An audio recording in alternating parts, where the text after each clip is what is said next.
Hey friends, welcome to sunny Park Slope, Brooklyn on this beautiful day. Barry and I are so excited because we have another vlog at our renovation project that we call Once Upon a Reno. Now, if you have no idea what we're talking about, I might encourage you to go back, start with vlog 1, because this one is going to be really good. And last time we talked about how we're about to get into all the structural work in this project, and that is fully underway. There is so much progress. Let's go inside and check it out.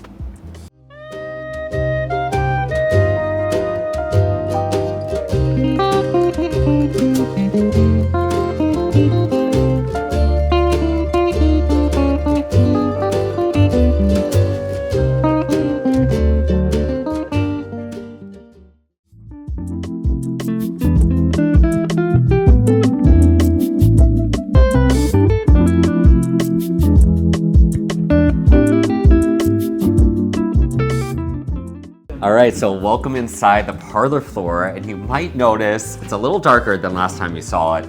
And we have this wood protection system up right now, and that is to two things. One is we have removed the stained glass because we are in the process of restoring the glass and adding some modern colors, modern textures to what was originally in place.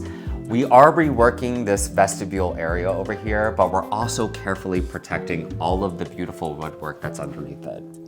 And so as we step in, the next thing that you're gonna see is this expanded opening that goes from the stair area into the living room. And we planned on expanding this opening, but we found out that we had to do a lot more work here than we thought, because when we started looking at this wall, one, we found that it was brick, which is quite unusual. Usually these walls are made of wood.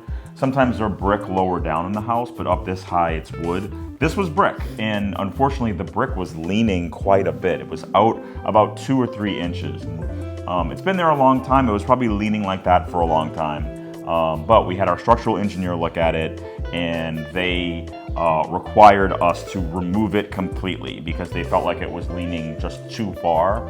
And so we had to demo a little bit more here than we thought we were going to demo. We did lose some of our crown molding, our original crown molding, but we still have so much of it that we are going to just replace it. So we're going to have a plaster worker come in and replace it just like new to match the rest of the crown. But unfortunately, this is something that we had to do, and it's just one of those things that you find, and it's more budget. It is unfortunately more demo of original features that we didn't want to do, but it's part of the project. All of the original trim was carefully removed. We actually have it stored in the basement. The basement is like architectural salvage dreams right now, but all of the original trim is being stored down there, and we're going to carefully bring it back into the home where it does make sense, which I'm really looking forward to. Let's check out this kitchen area.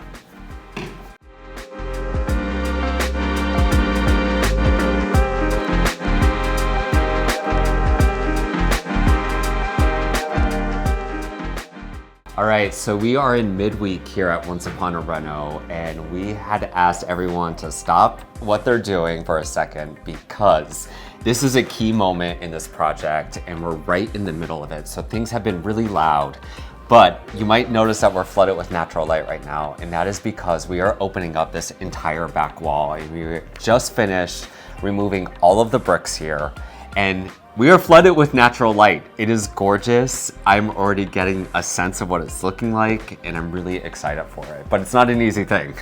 So we're standing in the kitchen, and then behind us, there is gonna be a balcony with a new staircase that's gonna go down.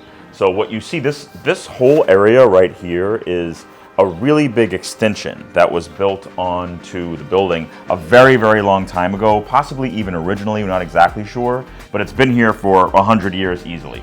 So all of these joists that you see after this one, which is steel, we put this steel in because this is gonna be the end of the balcony.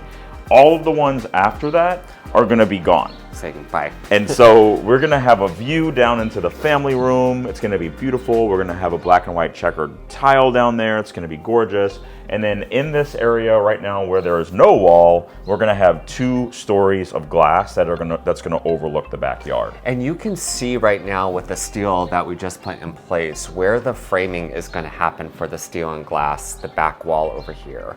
And we're gonna bring the bricks in a little bit on both sides because unfortunately this is a landmark. Fortunately, unfortunately, depending on how you look at it, we are in a landmark block. So they had to approve the back wall here. And we did have to have a structure go in, which is gonna support the building. So we're all for that. And this is just really cool to see. We love seeing a house in this state because you get to see how all of this comes together. So we love showing it to you too. So you can see all this steel, like all of this has to go in. All of this happens to make these things possible. And you don't see it once everything is closed up and the glass is in and the wall is rebuilt. You wouldn't even know that steel is there. But it's all really important steps to accomplish the end design. So there's a lot of work obviously that needs to be done, but we are gonna do a very slim, narrow staircase over here on the right-hand side.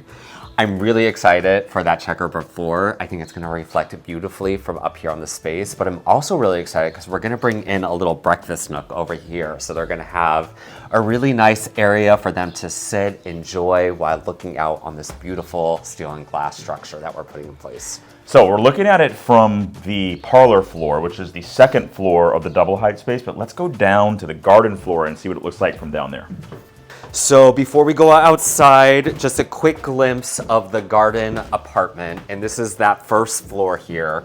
This is gonna be used as like the in-law suite. They might rent it out, but we're still really doing a beautiful design space in here. There's also gonna be a mud room, which I'm excited about. It's always fun to design a mud room. It's very functional, it can also be really cute. And that's this entire area that we're walking in.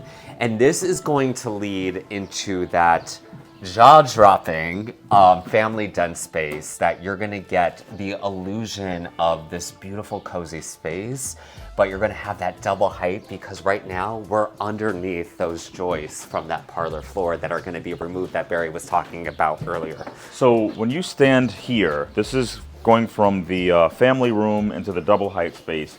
All of these joists are gonna be gone and you're just gonna see 2 floors of windows going up. So much light is going to be coming through. It's going to look so dramatically different. And we're getting very close. You know, it's great seeing all the bricks gone, but having the joist here, it's still hard to visualize it. We're getting so close because all this steel is going in, and that's what's going to give us the possibility to remove that structure. But it's looking great. Let's go check it out from the back. So we have our scaffolding up here. Ignore the backyard. Lots of cleanup to do. But folks, take a look at this beauty here. I mean, it is a big hole in the back of the house. And eventually it's going to be a very beautiful 2-story window, so much glass, so much light going in. It's going to be an amazing view from the outside and the inside. There's something really special about looking at this now with the bricks, and it really ties into what our ethos is all about, and that's the old and the new, and marrying those two together. And I think that this just really symbolizes kind of Brownstone Boys in a really weird, symbolic way that it's really impressive just looking at it.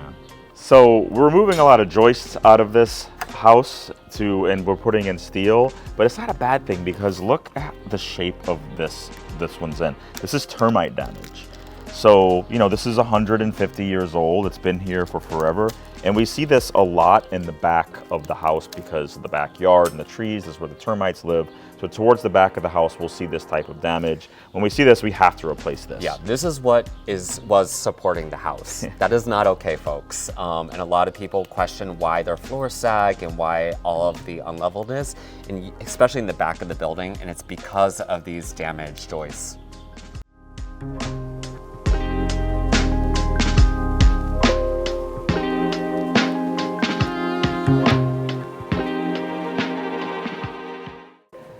All right, a little out of breath, but come up to the very top floor, the 5th floor, and there is even more natural light.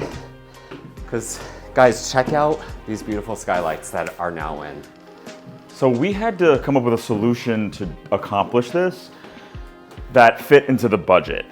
And this is a lot of glass here, and our original design called for a 10-foot by 10-foot skylight.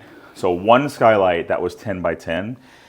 And the cost on that skylight unit was just really expensive, as you can probably imagine. So what we decided to do instead is install 4 smaller skylights, and we have this framing in between. This was much, much less expensive. So it actually was a pretty budget project to create this enormous amount of light coming in. I kind of like the way it looks with the framing in between. I think it kind of looks cool. But what we're doing here is creating sort of like an atrium. So there's gonna be some outdoor looking tile, maybe some plants, some furniture here, and we're just gonna have this beautiful atrium space on the top floor. Yeah, our clients are from South America and really inspired by the indoor-outdoor lifestyle that's very popular down in Mexico and Argentina. And I'm really excited to bring some of that design into this space here. And they both also are in the corporate industry. So we're doing, we wanna make sure that their offices feel a place that they have all this beautiful natural light to work, but also a place for the family to hang out in. So it's gonna be a really nice flex space up here. So thanks for watching this vlog. This is actually the 4th one for this project, Once Upon a Reno. So there's 3 other ones that you can go back and watch before demo, as demo is happening, and you can catch up on the project. This might actually be our last vlog before we start putting in all the pretty finishes and things. I thought you were going to say reveal at first, so I was like, no, we're very far away from there. But hopefully this project will be wrapped in, we're thinking 6 months. I know that sounds crazy. Our work is cut out for us, but I'm confident we got this. So next one, make sure you subscribe below because the walls will be closed up and we can show you the gorgeous tile we're bringing to this home. See you on the next one. Bye everyone.